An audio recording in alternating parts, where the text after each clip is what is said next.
మనకి కరెంటుకి వచ్చిన పెద్ద సమస్య ఏంటంటే 100 కంపెనీల నుంచి అంటే ఈజీగా అర్థమయ్యే భాషలో చెప్పాలంటే 100 కంపెనీల నుంచి 1,00,000 యూనిట్ల కరెంట్ తయారవుతుంది అనుకోండి, చేసే కెపాసిటీ ఉందనుకోండి, అంతా కొనరు. కానీ 1,00,000 యూనిట్లకి డబ్బులు కట్టేయాలి.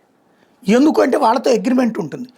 వాళ్ళ ప్రొడక్షన్కి ఎంత పీక్ అన్నటువంటిది వాళ్ళతో ఒప్పందం కుదుర్చుకున్నా అంత డబ్బులు కట్టాల్సింది, వాళ్ళ దగ్గర నుంచి కరెంట్ కొన్నా కొనకపోయినా సరే. అదే సందర్భంలో వాళ్ళకి సంబంధించిన ఇప్పుడు మనకి 70,000 యూనిట్లే వాడుతున్నారు ఫర్ ఎగ్జాంపుల్, కానీ మిగతా 30,000 యూనిట్లకి డబ్బులు కట్టాల్సిందే. ఈ ఎందుకని పోనీ అక్కడ కరెంట్ ప్రొడక్షన్ చేస్తారంటే చేయడం ఆపేయిస్తారు. ఎందుకని? వాడటానికి ఇక్కడ మన దగ్గర లేదు కాబట్టి, దీన్ని నిల్వ చేయలేం కాబట్టి.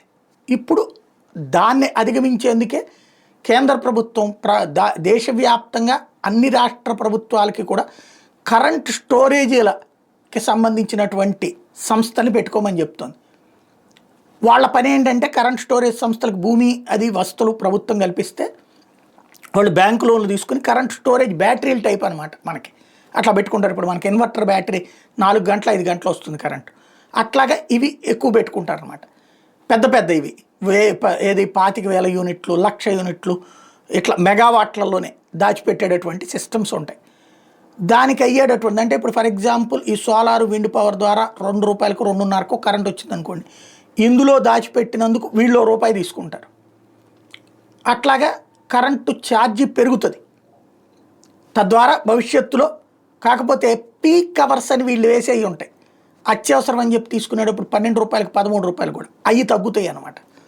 ఈ కరెంటు స్టోరేజీకి సంబంధించి ఏవైతే సంస్థలు పెడతాయో అలాంటి సంస్థలకి వాళ్ళు పెట్టిన పెట్టుబడికి వచ్చిన లాభానికి తేడా వస్తే, నష్టం వస్తే దాన్ని వయబిలిటీ గ్యాప్ ఫండింగ్ కింద కేంద్రం ఖర్చు పెట్టుకుంటుంది. దాని కింద రాష్ట్రంలో భారీగా అనేక కంపెనీలు ముందుకు వస్తున్నాయి. బ్యాటరీ స్టోరేజ్ ఇండస్ట్రీస్ అద్భుతమైనటువంటి ఫ్యూచర్ ఆంధ్రప్రదేశ్లో రాబోతుంది. అనేక మందికి ఆ కేంద్రాలు వాటి దగ్గర ఉపాధి ఉద్యోగాలు చాలా ఉండబోతున్నాయి.